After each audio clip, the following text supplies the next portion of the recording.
We have some horrendous new information regarding drone strikes. A study done in northern Waziristan by the Bureau of Investigative Journalism found that the CIA purposely targeted civilians who were good Samaritans helping people after drone strikes. Now understand, we already knew this, but the difference with these new revelations is that now we have specifics. So just to back up for a second and refresh your memory, the reason why there was so much outrage from progressives about drone strikes is because we learned from a leaked memo that the administration was doing three types of drone strikes. The first one was called a personality strike, which is, okay, we know specifically who we're going after, we know where they are, and we're going to attack them. Right? That's the least controversial of all of them. In fact, there was very little criticism of that.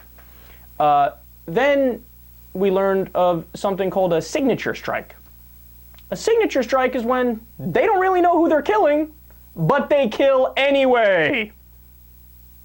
Doesn't that sound amazing?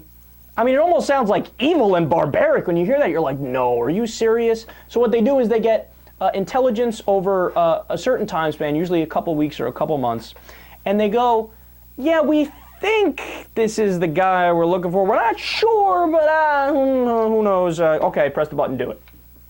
I'm not kidding. It's insane. There's not as high a level of certitude as one would think there is. And then the third type is probably even worse than that. It's called a double tap. So what you do is a drone strike, and then you circle back around, and the Good Samaritans and the medical officials helping people out of the rubble, kill them too. Now, of course, the argument for the administration is, oh no, it's not that we're killing first responders and helpers. If the people that we originally killed were terrorists, then these people are terrorist sympathizers and they're aiding the enemy, so they have to die too. Yeah, but you jackass, you just told us with the signature strikes that you're not even really sure you're getting the right people. So obviously the people that helped the people that you weren't even sure of in the first place are totally innocent. They're like 2 or 3 times removed, completely nothing to do with what's going on. Well, now these specifics are really going to get under your skin. This is unbelievable. On May 24th, 2012, a CIA-controlled armed drone hit a mosque in the village of Hashakel in North Waziristan, killing some worshippers. 6 further people were killed in a drone strike shortly afterwards as they took part in the rescue work. Stay classy. You attack a house of worship. I'm an agnostic and I still think that's fucked up. I mean, what's the thing called? You call like sanctuary, right? Where I see it in movies every once in a while, where if you're in a house of worship, you can't attack. The CIA is like, a sanctuary, my ass. Blow it up, who cares? Oh, that's unbelievable, man. So what, everybody in the mosque is guilty? You know for sure? No, of course you don't know, you're just being assholes. An attack on June 4th, 2012 ultimately killed Al-Qaeda's second-in-command, Yahya al-Libi.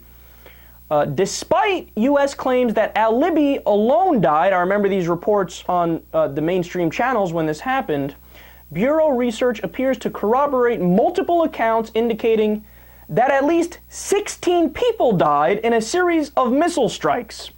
This reportedly included the deliberate targeting of rescuers. So yet again, you get one guy who you think allegedly did something bad. Again, that's not completely proven either.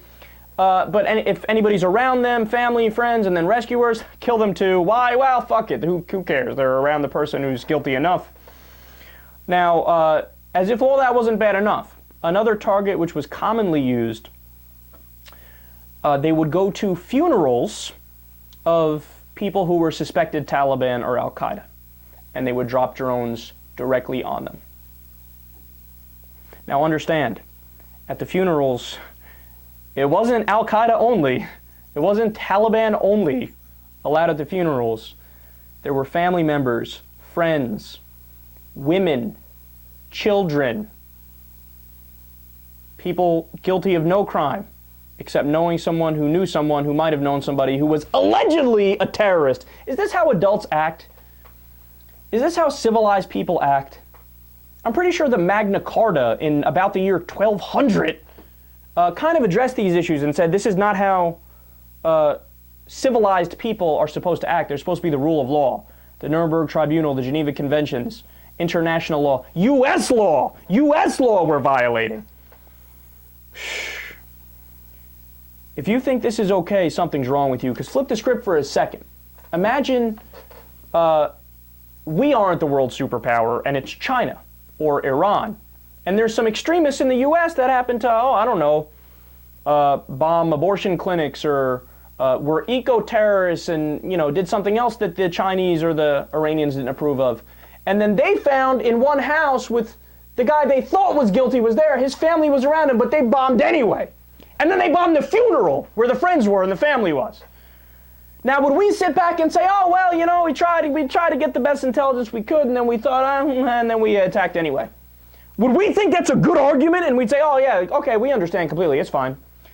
No. Because if it's us, oh my God, it's an outrage and it's horrible because we count. But if it's some dumb Muslims in a different country that you've never met, you'll sleep just peachy. You won't worry about it at all.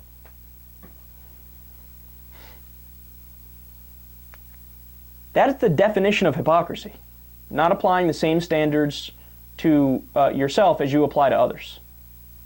It's sick, it's pathetic, and it needs to stop ASAP.